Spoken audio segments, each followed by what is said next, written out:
नमस्कार दोस्तों। अर्थव्यवस्था के अंतर्गत आज हम लोग भारत में बजट व्यवस्था को समझने वाले हैं।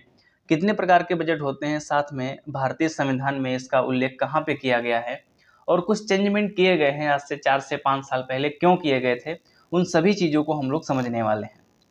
अगर हम भारतीय बजट प्रणाली की बात करें तो भारतीय बजट यानी कि जो केंद्रीय बजट है, आम बजट है, 2016 तक फरवरी के अंतिम कार्य दिवस यानी कि जो फरवरी का लास्ट वर्किंग डे 28 या 29, ठीक है, किसी दिन भी पड़ रहा है तो उस दिन संसद भवन में रखा जाता था। लेकिन 2016 के बाद से इसको 1 फरवरी को पेश किया जाने लगा। अब इसके पीछे रीजन क्या है? मान लीजिए, जैसे आपको सभी को पता है कि जो भारत का वित्तीय वर्ष है वो 1 अप्रैल से 31 मार्च तक रहता है, ठीक है। अब 1 अप्रैल से 31 मार्च तक रहा और बजट कब पेश किया गया? 28, 27 या 29 फरवरी को। अब ऐसा तो है नहीं कि बजट रखते ही पास हो जाएगा, उस पर सबसे पहले डिस्कस होगा, कमेटी के पास में जाएगा, उसके बाद में ये जो है पास किया जाएगा। उसके चलते क्या होता था, जैसे 1 अप्रैल आ गया तो बजट मान लीजिए पास नहीं हुआ तो जो कार्य चल रहे थे वो उनको डिले करना पड़ता था। लेकिन अब क्या है, जैसे 1 फरवरी को पेश कर दिया गया तो आपके पास में पूरे 2 महीने हैं, फरवरी पूरा हो गया और मार्च पूरा हो गया, तो 2 महीने में तो आपका बजट आराम से डिस्कस भी हो जाएगा, कमेटी भी अप्रूवल अपना कर देगी और आराम से पास हो जाएगा। तो जिससे क्या होगा, जो भी कार्य बजट में निश्चित किए गए हैं करने के लिए, जो भी लक्ष्य रखे गए हैं, उनको आराम से सुचारू रूप से फंड मिल जाएगा और अपना आराम से काम चलने लगेगा। जैसा कि मैंने अभी बताया कि वित्तीय वर्ष 1 अप्रैल से शुरू होता है और 1 अप्रैल को प्रभावी होने से पहले बजट को लोकसभा द्वारा पारित किया जाना चाहिए। वहीं पे अगर हम संविधान की बात करें तो अनुच्छेद 112 केंद्रीय बजट यानी कि वार्षिक वित्तीय विवरण के रूप में इसको उल्लिखित करता है।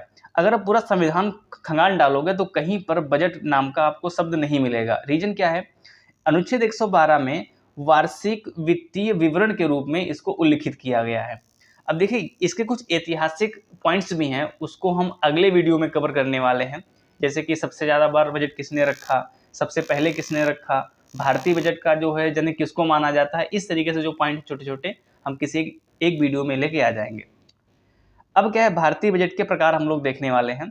सबसे पहला आता है कि संतुलित बजट। अब ये संतुलित बजट होता क्या है? अब नाम से ही लग रहा है एक तरीके से बैलेंस।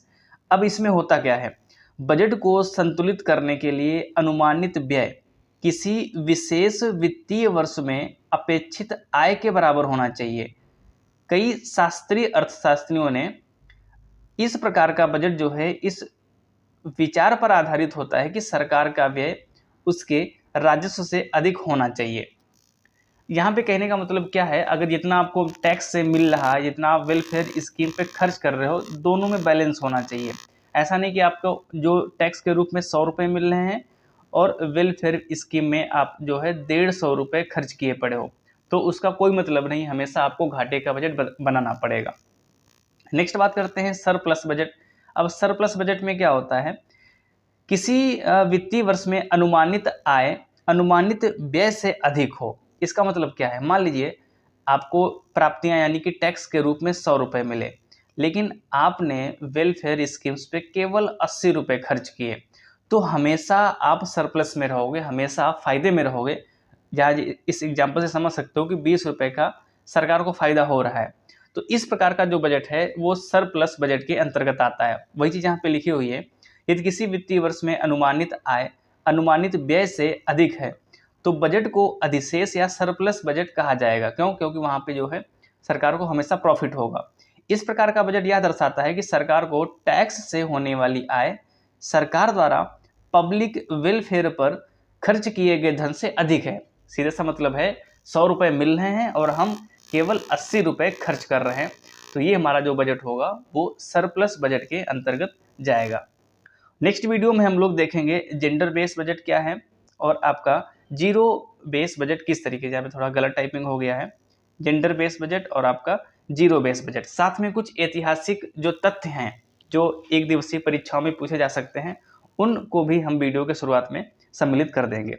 तो इस वीडियो में इतना ही, मिलते हैं अगले वीडियो में, तब तक के लिए अपना ख्याल रखिए। जय हिंद।